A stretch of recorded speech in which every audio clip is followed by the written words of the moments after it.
I'm going to watch him this year with Ben Johnson as his coach. We all heard it was all Eberflus's fault last year, from what I understand. That's all I hear about. So I'm always interested when there's a million millionaires in the building. They all point to one guy. He was pretty bad, though.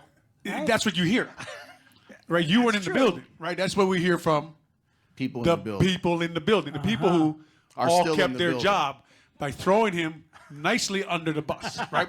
So it's fine. It's just all.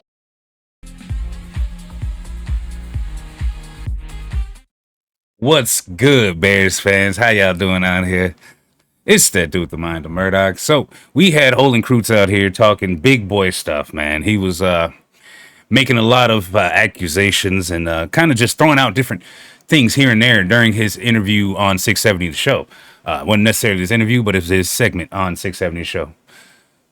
So we're going to go ahead and go off with what Olin said from his words itself. We're going to add this segment here to the MindOnBears, where we go ahead and challenge some of these debates. We challenge some of these opinions out here with those direct opinions and give our little 2 cents.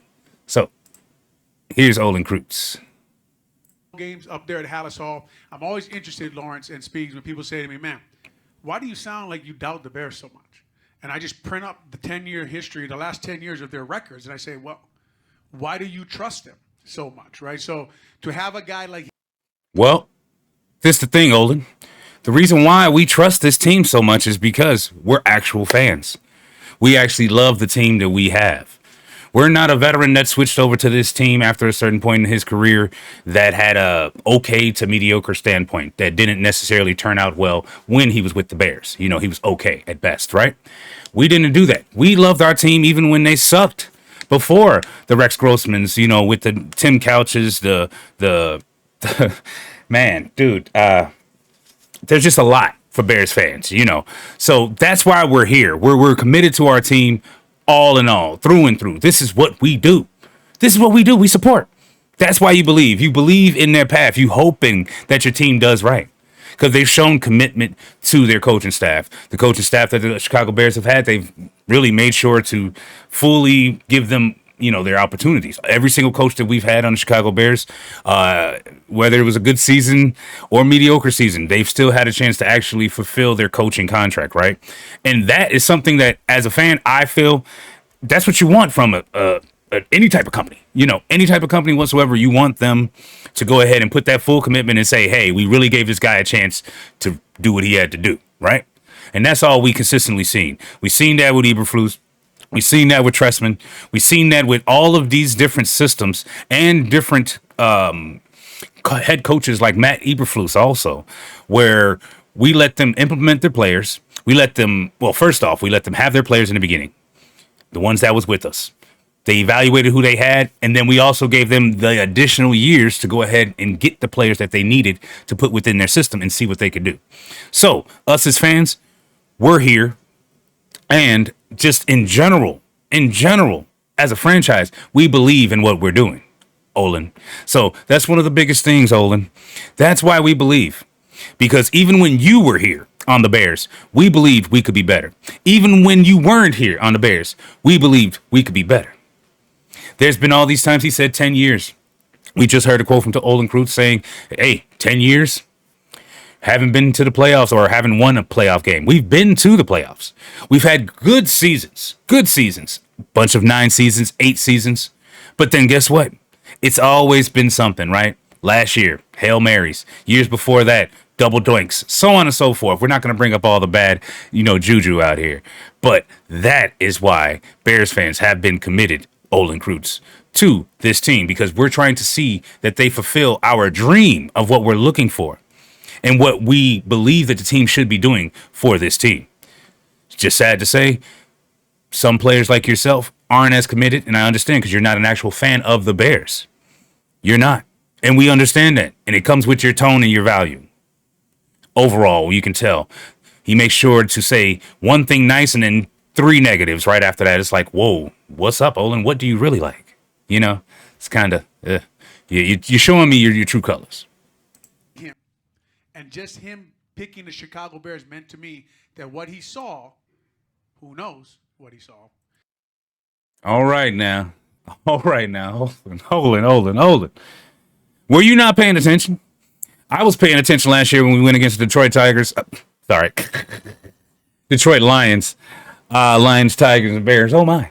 But I definitely paid attention when we went against the Lions, and I saw that Ben Johnson was paying severe attention on the sidelines to Caleb Williams and the way that the team was going. They actually cut over several times during that game to show you that Ben Johnson was actually looking in a different way while our offense was out there with Caleb. You know what I'm saying? So you can clearly see he was looking at Caleb. He was looking at the team that he has. And even after that game that he was going against us, those games, I should say, that he went against us, he still left that evaluation out there when he spoke about Caleb Williams in a very light sense. It wasn't in a sense of where it's passive. And he was like, oh, well, yeah, it was nice. No, he actually said, well, you know, it's more or less it's pretty promising. It's not a bad. He's a good talent. And left it at that. He was saying things like that. So, Olin, pay attention to what Ben Johnson was saying. We knew. We could tell. We could see it. He saw the talent here. He just had to evaluate it. When you look around the league, you have to evaluate who you want to, you know, follow through with. Caleb Williams, in these last few years, before he even got to the NFL, was considered and is the best quarterback coming out. So, if he came out of the league, came out to the league, I should say, and now he's able to utilize and do everything that he needs to within the NFL structure, and all he needs is a great quarterback. QB staff and head coach right behind him. Guess what? Why not? Why not? That's exactly what he should do, and that's what he will do. Why? Because Caleb Williams has shown you that he's not just a system quarterback. He's a quarterback that can actually work it out. Within the offense of Matt Eberflus, you had Caleb Williams going 3,500 yards, 20 touchdowns, 6 interceptions. Stop playing with him. Stop playing with him. What are we really talking about? In a horrible year for any quarterback, that's the stats that he ended up getting. Think about that. Compare those stats to other players that were having a winning season. Some of them had less yards than him and made it further. So think about that. Caleb Williams ended 6th overall at the end of that year for, the quarterbacks in ranking. Think about that, Olin. Did we forget about that? All of those factors come into the fact that Ben Johnson said, hey, I want this job. This is the kid that I think I can work out with. And, we'll see where we go from there. That type of thing. So it was very easy as a Bears fan to see exactly why he wanted it. He liked. What about the front office? Go higher. What about ownership? They don't want a strong coach. All that. It seems like Kevin Warren convinced ownership to get the man as the coach and let him be the face of it. And that's a big deal, isn't it? Huge. And it's well said by you. And Kevin Warren, Ryan Poles, this is the new leadership at Hallis Hall, right? And whatever Ben Johnson saw from them, he liked in the direction they were moving. And they re-signed Ryan Poles to a contract to marry him to Ben Johnson. And some of that is like, wow, man, you don't got to do much to get a new contract at Hallis Hall. It's your first reaction, right? It's your first, No, it isn't. Why do we have to act like when we're speaking to certain veterans, we have players like Chris Canty, Olin Kreutz out here, and they kind of just make it a thing of theirs to just make the traditional seem not traditional? Every single time, we've always heard exactly what. What do we hear? Ryan Poles to a contract to marry him to Ben Johnson, and some of that is like, wow, man. We take the GM and we marry them to the current coaching staff. That's how you do it. That GM, they get 2 to 3 coaches. On that second or third coach, they're technically already barred or married together from their contracts itself so that they can get out the building together or stay together. And it also gives them both a way to feel better within this situation, to understand that, hey, this is our team and we get to run it as a team. And also so that Ryan Poles doesn't feel like he's quote unquote under pressure, because guess what you all would have talked about this whole time, Olin? Guess what you all would have talked about in the media? Ryan Poles is under pressure. Isn't this his last or second to last year or whatever under contract? Doesn't he have to do something or he's going to be out? Won't he feel challenged that he got to actually do something to show up bigger than Ben Johnson has and blah, blah, blah? What? Come on now. That's a way to eliminate those conversations out here from the media. That's how they do it. That's exactly what they did. They eliminated those conversations from the media that are going to go out here and say, hey, Ryan Poles, Doesn't have that many years left. He's not even tied into with Ben Johnson. His his coaches were Matt Eberflus and Matt Nagy. You know what I'm saying? Matt and Matt, and then they'll leave it at that. No, they didn't do that. They said, hey, just like every other GM that you actually have trust and faith in, you're going to go ahead and marry them with the quarterback. Not the quarterback, the head coach that they sign on to, the last head coach they sign on to, which is traditionally the third coach that GM usually has in these situations that we've seen anyway as Bears fans, right? So come on now, Olin. Making the traditional seem as though it's something weird and new just because you're talking Bears, it's getting pretty sad. It's getting very sad. This is some very Chris Canty like stuff that I've been seeing out of Olin Kreutz recently just to keep a conversation up. I don't know if he doesn't know how to talk about other teams or something like that, and he just really wants to bash and ride the fence, but he could definitely do a better job. We all like Darnell, right? Solid. They're walking in the left tackle and walking to the season with the left tackle position just being figured out yesterday. How do you feel about what they did at that position, and what does it mean that you then drafted someone in the 54th pick or whatever Ozzie Trapillo was to be a swing tackle? That's a strange allocation of assets that you got going on there. Yeah, and it started with Ryan Post and the general manager, Ian Cunningham, the assistant general manager, right? And their scouting department, as you guys have known, anybody who listens to me on the airwaves, and I've been speaking in homes here, I have a lot of questions in the way they designed the O-line and who they decided to pick. And they did throw a lot of money. Dahlman, they gave the #1 center in free agency, Dahlman, some money. They signed Joe. They traded for Joe Tooney. They signed Jonah Jackson, right? They drafted Darnell Wright. There is a lot of assets there in the offensive line, right? And then on the other side, Javon Dexter, Grady Jackson, Billings, Montez Sweat. But so it's just there was a lot of guys to draft, right? There was What are you saying? Minnesota there the year before they took Rome Odunze. They said Olu Fashanu.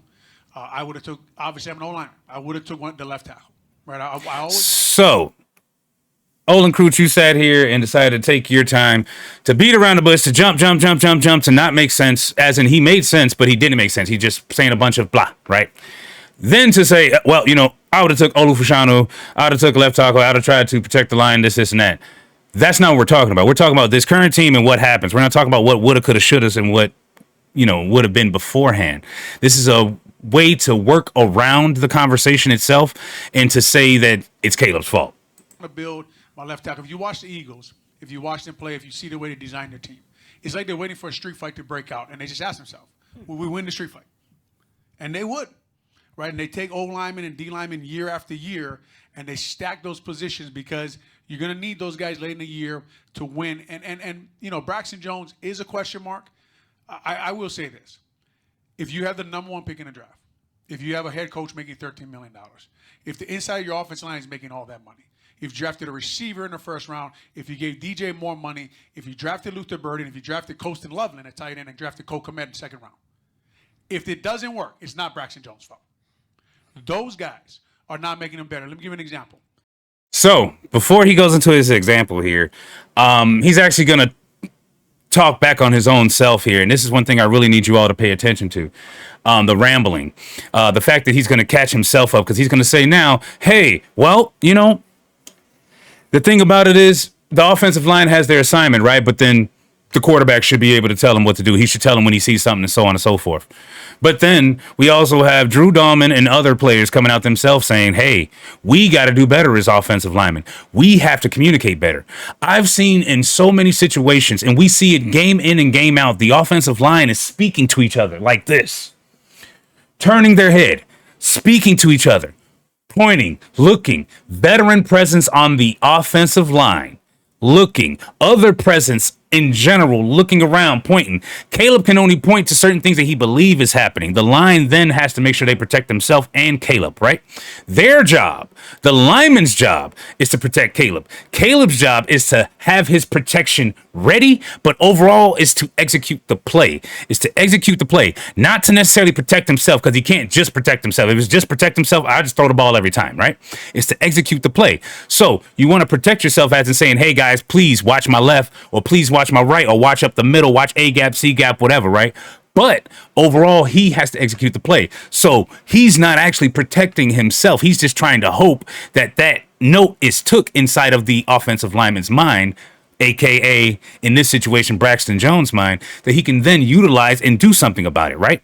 Braxton Jones needs to do his own job. He needs to do his own job. So when we sit here and we point fingers at people like Braxton Jones on the offensive line, Kyrian Amagaji on the offensive line, and we see that they lose their assignment, they mess up their situation, it is their problem. It is not on Caleb. We need to stop trying to push this thing right back on Caleb. It is not. This is a team thing.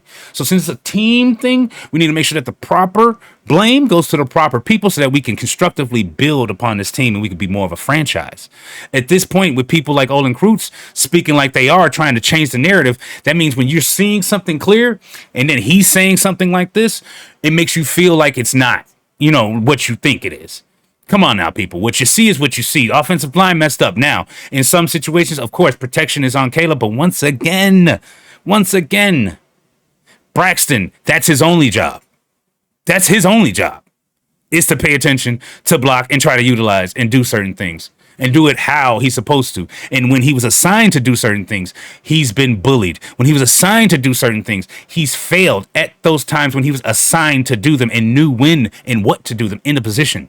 We're not talking about when he's out of space, when he's out of play, Mr. Kreutz. We're not talking about that. Of course, some of that is on Caleb. That's ridiculous. No one would ever say that. But the fact that you're implying that, that's the problem here. So it's a 5-man to slide away from him. First of all, I wouldn't slide away from Braxton Jones with all the money. I'd slide to him. First, here's what you can do. And I saw even the old Bear quarterback Chase Daniels posted it. So that right there, I've noticed this whole time. If you've noticed throughout all these conversations, Olin Kreutz keeps talking about money, money. Slide it to the guy with money. Braxton got paid. These people got paid with money. Money shouldn't be your driving factor. It shouldn't. It really shouldn't. It shouldn't. It should be effort. It should be when you're out there. The money means if you're worth it or not. If you're going to establish and do what you were supposed to do or not. There's a player out there called Vince Wilfork, right? The Patriots made sure to go ahead and grab Vince Wilfork. I mean, not grab, but he was doing great with the Patriots. And then he went to the Redskins, a.k.a. the Commanders. And when he went to the Commanders, he sucked. He did nothing. But he got paid over $100 million. One of the first $100 million paid out of position players that wasn't a quarterback, right? At that time. That right there showed me a lot. And what it showed me was when you have players out here that are only worried about money and not about the actual production of the job and what you do, that's the problem. So you got to earn your keep. So I understand you're saying don't slide the line away from Braxton. Make sure that Braxton, give him more pressure. He gets paid. Give it, put it on his side. You also got to make sure you know your limits, Mr. Kreutz. You must know your limits. So the fact that we're not able to establish an understanding as Bears fans and as a person like yourself to put out there that, yes, at times, and especially these critical hours, Braxton Jones hasn't showed up. He just hasn't. And it just seems like Olin Kreutz, just because Braxton is an offensive lineman and he feels a way about offensive linemen, he wants to defend them just because, without looking at their actual faults. Make sure that you give all of that juice to linemen that actually do it. Because Braxton Jones will be out of the league and we'll be talking about him in some horrible fashion, right? Like he's nothing or whatever it is, right? And yet you sat here and defended him this whole time. It wasn't worth it. Because, yes, it was on the coaching staff and how they trained him. Yes, it was on everyone else that picked him up and said that he only needed certain things to be fixed. Yes, it's on players and, the front office in general that sat here and said a 5th to 6th round pick in Braxton Jones is enough to help a quarterback on his weak side, as protection. That's ridiculous. All of those things are ridiculous, but those are things that you all have been saying. Mr. Kreutz, you all have been saying, oh, Braxton's enough. He's good enough. He's good enough. Enough? We don't need enough. We need someone that we know has it. And that's why I'm happy that Ben Johnson is sitting here with the offensive line, making sure that they understand, hey, guess what? Guess what? Guess what? Do your job or get the hell out. Period. If you want to go on Twitter, he posted and talked about how it should have been a touchdown, but Braxton didn't do his job. The great quarterbacks walk up and say, Braxton, that guy's coming. Make sure your eyes are on him. Because why? I'm the number 1 pick in the draft. I have to make the guy making $500,000 a year better. I have to make him better. I know that.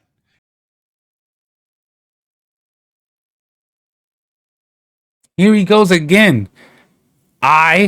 Someone that has a job, has to make another person, someone that has a job, better. But because of his check, the person with more money, had to make this person even better? No, we all earn our checks individually on this team. This is a team sport. So if he can't improve on what he needs to do while I'm still a rookie trying to figure out myself and do what I need to as well, given that Braxton Jones was not a rookie at that time working with Caleb, this clearly shows you, okay, that is a ridiculous statement right there. It's completely ridiculous, especially given money shouldn't be the driving force on learning. It should be your job, period, point blank. Olin Kreutz loves to bring up this money situation. I'm seriously not understanding why it has to be like that. Why? So if a guy was getting paid $2, it's okay for him to fumble all the time? No. If you're paid to play in the NFL and you're playing on that field, you should execute, period, point blank. I don't care what it is, Kreutz. I don't care what it is, man. It doesn't make sense. It really just doesn't make sense that you want to give these type of excuses for this man. $500,000 on the field, and yet he can make millions the next day. That means that, guess what? He has that opportunity. Do what he can with that opportunity. It's different if he was like me in a situation where I can do great in my job. But then guess what? My superiors, they could just not like my attitude. Yep, they just don't like my attitude, so they get rid of me. You see? That's it. I was a top performer, did everything that I needed to, and they got rid of me because of what? Personality traits. You see that? That's in our job as people, regular people. You get paid to play a game. Millions of dollars, which is ridiculous for one, but still, millions of dollars to play a game. To not constructively learn a different craft, to not talk to different people every single day, to not learn every single day something aside from football, just to make life go like we do as regular everyday people. So you must understand, this is your job, your only job. Your number one job that you've been working all your life, quote unquote, to do, right? Then guess what? That's what we're expecting. We're expecting for the team and the people to go ahead and do what they need to. Braxton Jones, be a left tackle. Execute. Silent counts, protections.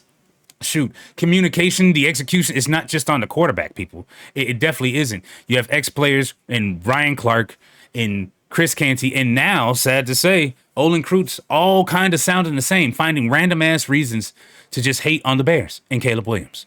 I can't imagine Caleb being ready to do that just yet. I can't. He's in second year. You think so? Yeah, he's got Ben Johnson, right? He's got all these assets there. Okay, but let's... All these guys. He finally got someone, from what I heard, someone had to teach him how to watch film, right? That's what I heard last year. Here we go.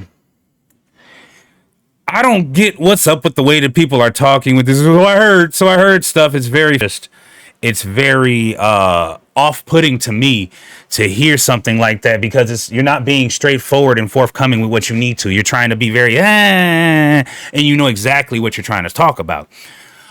This right here is a statement that you only make when you understand that you weren't able to do certain things in your life and you're hoping that other people would do that for you.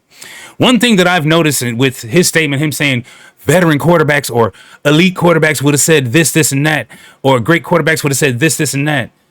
as far as I remember, the only first-round quarterbacks that Olin Kreutz has ever played with, ever in his whole career, has been Cade McNown and Jay Cutler. Cade McNown was a 12th overall pick, and Jay Cutler was an 11th overall pick, respectively. Respectfully, whatever. They were not Caleb Williams. They were not the first overall pick. They were not looked up as generational talents. They were looked up as people that had talent. As in, Jay Cutler looked at, he had all the assets. He had the freaking arm. He had decent legs. He had the body, but guess what? No drive, no ambition. You get what I'm saying? That was it.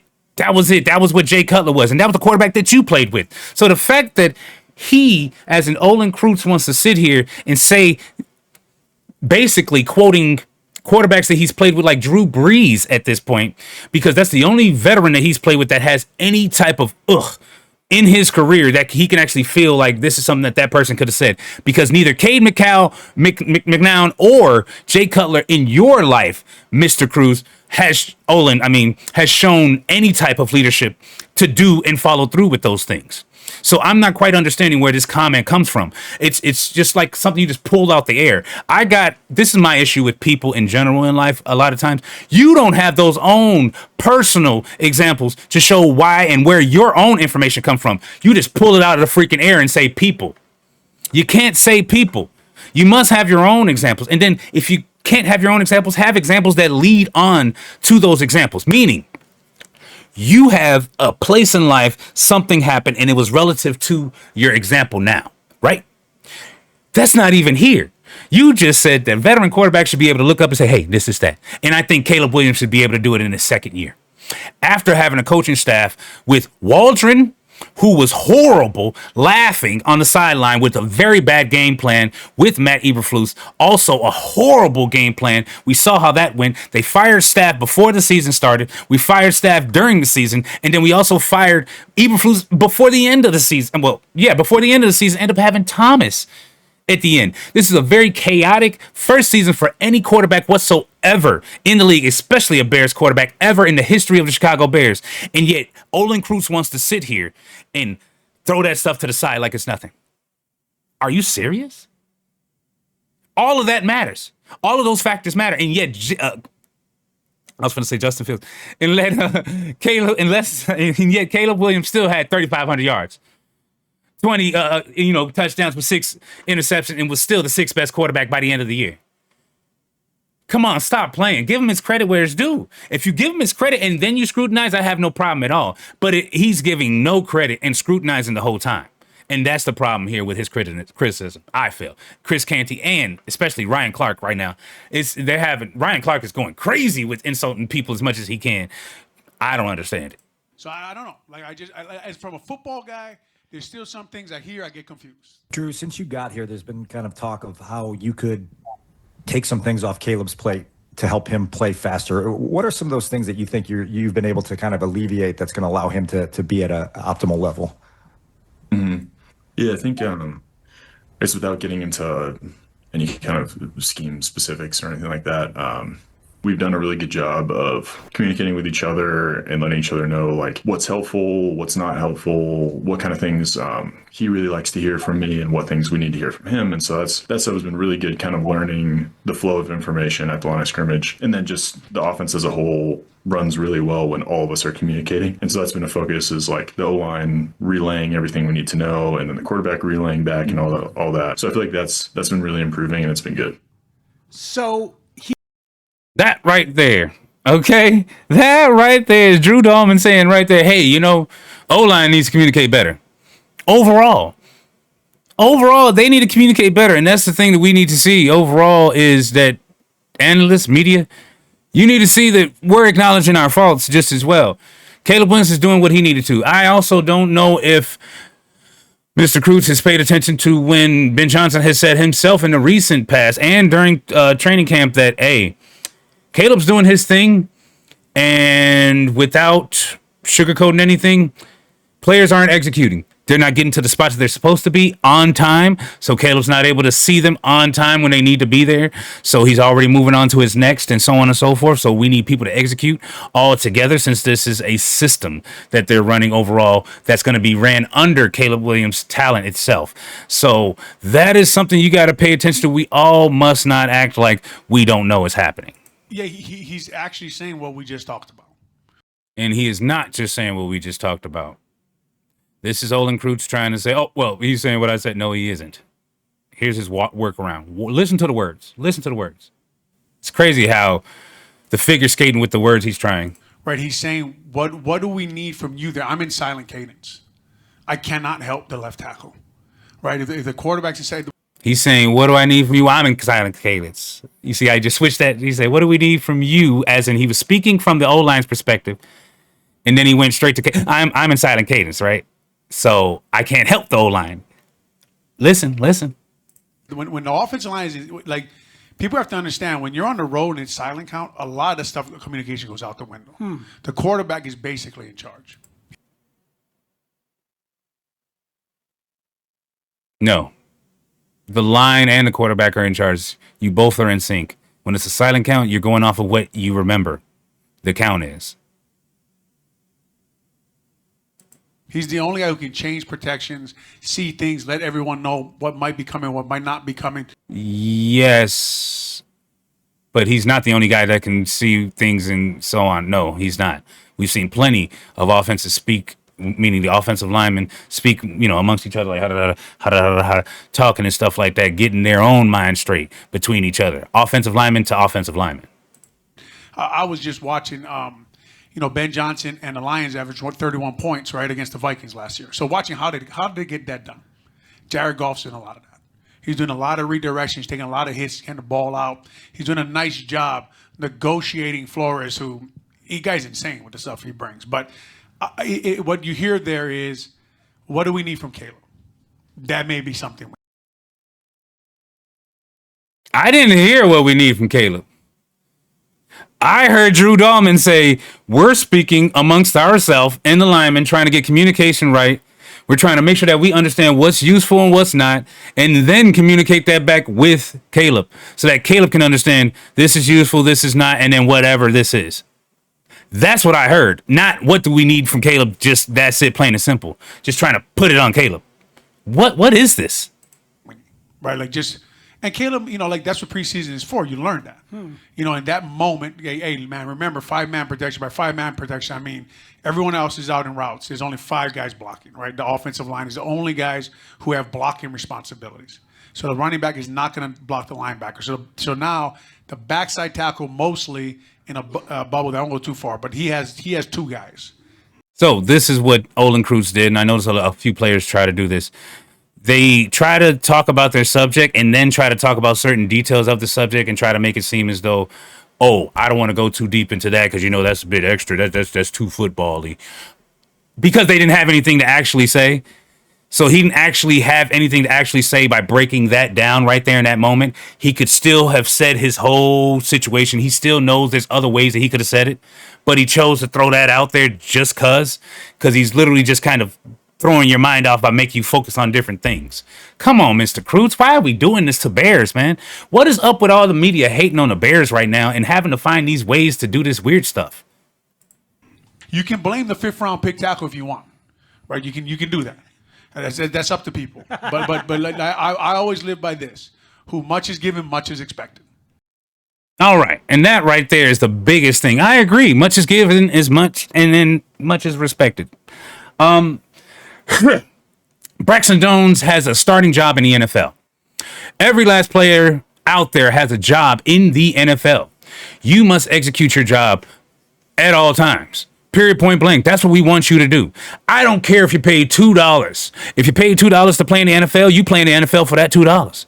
Do you understand me, Mr. Kreutz? So you making up the fact and worrying about the money, putting it out here as though I got to pay attention to the money that players are making. So you telling me my quarterback should sit here, basically give him a couple more $1 million so I don't have to tell him something? Oh, is that what it is? Because he's only making $500,000? I should sit here and, like, what? You get what I'm saying, Mr. Kreutz? You keep throwing out this money thing as though they're not being paid to just do what they need to do. Stop bringing up the pockets. Pockets mean nothing. Execute your job so you can get even more. That's what it is. These are all opportunities. All opportunities. We're not just blaming Braxton Jones as a situation. We're blaming the situation itself. So when you blame the situation, you try to look at certain things within the situation, what's wrong with it. You look at the right side, look at the middle, you look at the other side. We already took care of the middle with getting Drew Dahlman, getting Jonah, getting what's his name? We and getting Darnell Wright on the right side. So we've already said that that side was messed up because we changed it, Mr. Kreutz. That's the whole point. We've already made that apparent. Now the side that we didn't change, which is Braxton Jones, we're still questioning. Do you get it? That's the point. That's the most questioned side. So we're going to do that. We are making them changes, and yet you want to make it as though we're not making changes and we're just pointing fingers at people when we should just be giving people more chances. What? Or not even think about it and be all right with it and blame the quarterback for not telling the guy that's getting paid for being here just as much as the quarterback's getting paid for being here. Not money-wise, monetarily-wise, how much he's getting paid for being here, but he's getting paid for being here and playing for this team. That's what you're telling me? Come on now, Mr. Kreutz. That is not how it is. Period, point blank. Let me get out there. Give me 6 months to a year. Give me 6 months to a year. Tell me that I am able to be in the NFL 6 months to a year. I'll show you something. I'll show you. I'll execute and I'll become an asset in the NFL. I would. Period, point blank. 6 foot, 220 right now. I could easily do it. I could do something, linebacker, something, running back, something. We will figure it out. But guess what? My heart and my ambition and the reason why they're paying me $500,000 will be the reason why I'm actually out there. You get what I'm saying? So the fact that you keep bringing up money as this thing, it shows me that you did not like your money. And that you felt the type of way that when you were playing with people, you were like, you're getting paid more money. Why didn't you tell me to do it? I saw that guy over there. You didn't tell me to change protection to him. I don't get paid enough to change it to do it. That's the petty shit that you was probably doing. Sorry. That's the petty stuff you were probably doing. And I hope it wasn't Olin Kreutz, but that's what it sounded like, man. That's really what it sounded like. Big time hater that is just extremely mad at this point that people are making as much money as they are in the league in general. And then now looking at Braxton Jones being a 6th, 7th round pick or whatever the heck he is, 5th round, boom, and getting blamed for things. Come on, that's kind of what comes with the situation. Right, and that is not it. You see how he just did that? You see how he just did that? That is not what he was saying. That is not what he said. That is not it. Come on, bro. You just said it yourself. make sure everyone's doing what they got to do. Same thing. Make sure everyone's doing what they got to do. Offensive linemen, everyone making sure they got to do what they got to do. Drew Dahlman was saying that the offensive line needs to speak to each other and work with Caleb. You weren't saying that. You were saying that Caleb needs to tell the offensive line what's happening and he has the ability to tell them because he has all these pieces. That's it. That was it. That was it. Like, there has to be more. There has to be more to the players that are getting paid themselves. It's not like Caleb's the only one getting paid and then he has to tell everybody to do something and then if it's not working, it's on him. In a football building, right? See, a lot of guys on that field now who are paid a lot and have a lot to do, and you got a coach who is a lot is expected of. Whenever The fact that Olin Kreutz keeps bringing up money and not their talents and not what they should be able to execute within, where you're looking at Jonah, you're saying he should be able to run protect better. He should be able to pass protect better. Drew Dahlman should be able to, hunker down more, so on and so forth. He's not saying it. He's saying money, money, money, money, money. Depending on the money is this, depending on money is this. Blame the people with more money. Blame people with more money. They got the money in their careers from doing what they've done beforehand. That's what that money is for. That money is for their hoping on what these players do. That's all. That's all. Apparently, Braxton Jones didn't do anything for them to put enough money on him. So why are you defending Braxton Jones so much? Why are you defending this atrocious Bears line from last year so much? Or these years in general? Why? Because you're an O-lineman. Which is sad. Which is sad. Because your position does not mean that the rest of the players within your position deserve your defense. It doesn't. It just means that you deserve it. You and the ones that you speak on deserve it. So I feel like you giving it to Braxton Jones is very blasphemous. in this case, because he is nowhere close to the player that you were at this point in time. And yet this is something that you want to continuously do, is give him a chance and take off the pepper from him or any other players that clearly are the issue. When you do have Caleb stepping back, dropping back, and trying to make something happen within the time, and then it can't happen, then we don't do that. Nope. We pay attention to the rare times that Caleb has 3 to 4 seconds. That's what we pay attention to. The rare times that happens 3 to 4 times a game that Caleb gets real good time to like, oh my God, I actually got time back here. We pay attention to then when he gets sacked or does something wrong. Picking and choosing. What's the point? Whenever I hear, Obviously, we've all seen over the years, it's extraordinarily hard, right? It's extraordinarily hard to do. Even in the NFL right now, how many guys would you say can do it? Right? Like, it's like, are you 9? Yeah. 14? At the most. At the most. I was right? gonna say 6. Yeah, at Yeah, the maybe. most. Yeah. I'll go back to 9. Just I can fight for really, 9. really tough. Being a quarterback in the NFL is a. So, Mr. Kreutz, at the end of the day, we sat here out of 32 teams. We know that maybe 9, 7, 5, 4, 3, 2, 1 quarterback out here can actually read the defense and do all these other things and lead it this way and so on and so forth. And yet, you put all of that on Caleb Williams to go ahead and do that in his second year. Yes, I believe he could be an elite quarterback. Yes, I believe he can do it. Yes, I believe he can. But a lot of people, I'm believing like yourself, also want to probably put out examples like what? Jaden? And say, look at what Jaden Daniels did. Yeah, within a team and a structure and a game plan that was made just for him. For him. That team structure, meaning the way that they played, was made for Jaden Daniels. Period. Just like Justin Fields, Caleb Williams did not have this team and this game plan made around him and his team built around him when he was drafted. Both players of which got destroyed in their rookie years, in their first couple games. So when we're looking at the situation, right, let's not forget and have revisionist history here, Mr. Kreutz. Please. We must understand that a lot of times it's what we know now that matters other than what we know then, as in later. What you know later, which is now, that don't matter. Because what you knew back then, that mattered, which was then. You get what I'm saying? That was present. That was the present time. Do you remember what happened then? Because now it seems like years later, the subject has changed. The mindset has changed. You're looking at it a different way. Keep your perspective on things so that we all can keep perspective as fans. Period, point blank. It just doesn't make sense to me to a certain extent. And moving along, we have the Bears coaching situation and the future outlook overall. I'm looking forward to the games seeming more like a trial than it being, a competition, meaning, I'm seeing us trying different things. So for the first 5 to 6 weeks, I'm looking at the Bears utilizing a lot of play action, possibly getting Caleb Williams under center, but I'm definitely looking forward to seeing Caleb in the shotgun. I want to see Caleb do what he did in college here and actually be able to utilize and just have fun at the same time.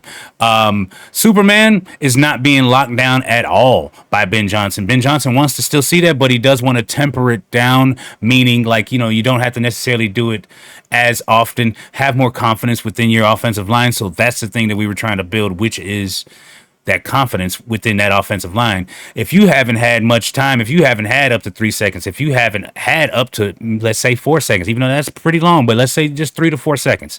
If you haven't consistently had 3 to 4 seconds, it makes it very hard for a quarterback to feel comfortable to do something within 2 seconds.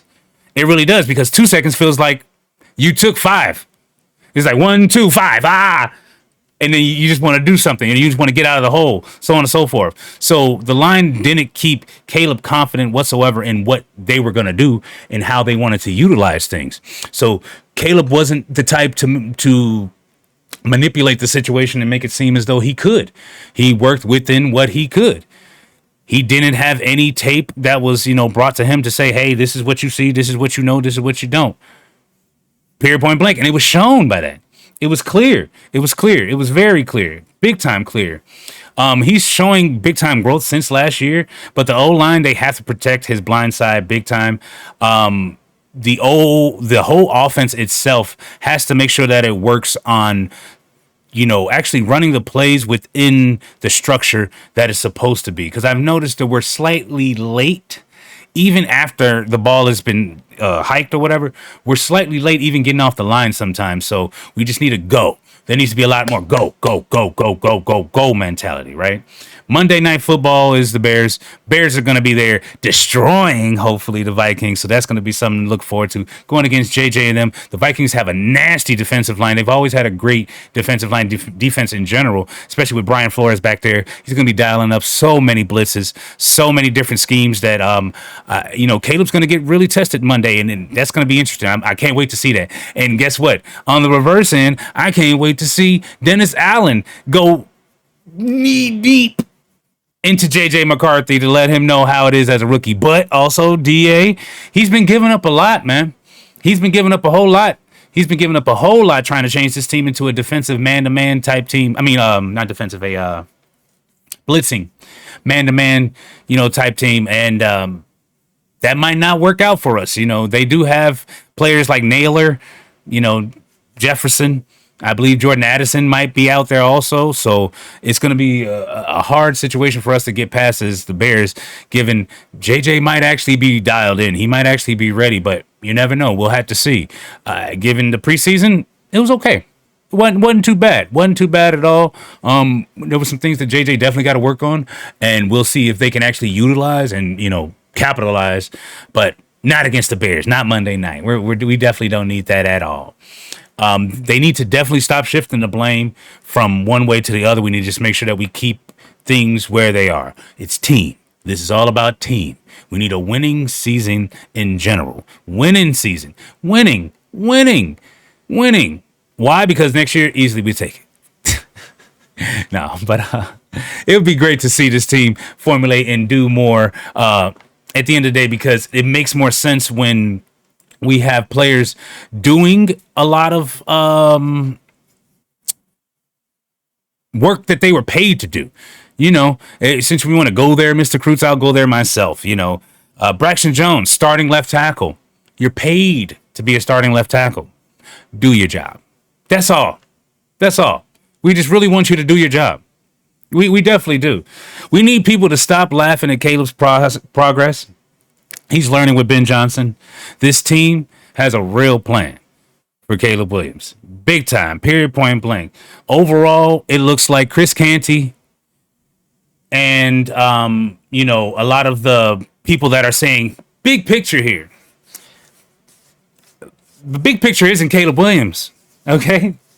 It isn't Caleb Williams. A quarterback isn't supposed to carry a broken team. He isn't supposed to carry a broken team. He's supposed to help a broken team. It's about everyone doing their job, okay? That's one thing that we must realize and we must understand. Everyone must do their job and everyone must execute. Braxton Jones is a starter, so he's accountable. Just like Caleb. Period, point blank. That's just how it is. He's accountable just like Caleb. There's nothing more than we can put out there. So if we see him hike and then instantly he gets beat off the line, or bull rush and he's damn near in Caleb's lap off of the first 1.5 seconds to not even 2 seconds. Come on now, coach.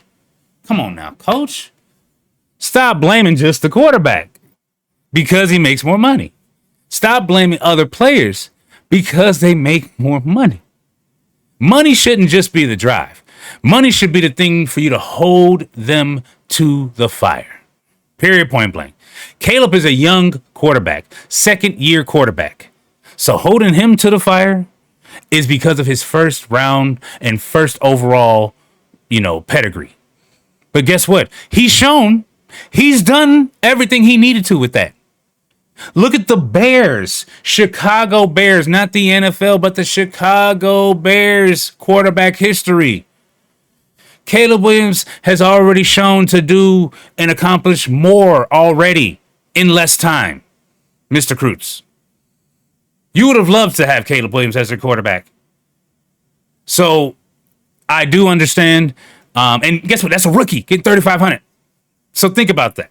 Come on now. Let's be positive. Let's push positivity. It seems like the media and the internet in general, the world loves negativity and it's clickbaity type things, and it's very messed up that we're at this point. I really hope that we start going to pushing more positive things exactly how it's supposed to be. We can speak on the negatives, but come on, if there's positives there, don't you just go over them, go past them like it's nothing just to make your point, because then those positives become a lot more apparent and it makes your point seem like you're just hating. And that's one thing I don't want to see or believe about Olin Kreutz, that he's just hating, but I've definitely heard a lot more of him just saying, put it on the quarterback. It's not on these other boys. It's not on them whatsoever. Ben Johnson saw potential in Caleb Williams, so guess what? Show that potential. Yeah, I have to learn the game. I have to know what I'm doing. I was just working with Matt Eberflus, a coach that did not do well and is not known to work with quarterbacks. Where is it that Caleb gets his breather? Where is it that the rest of this team gets his breather? Even Braxton Jones, to a certain extent, needs his breather. But guess what? It's time to execute. It's about that time.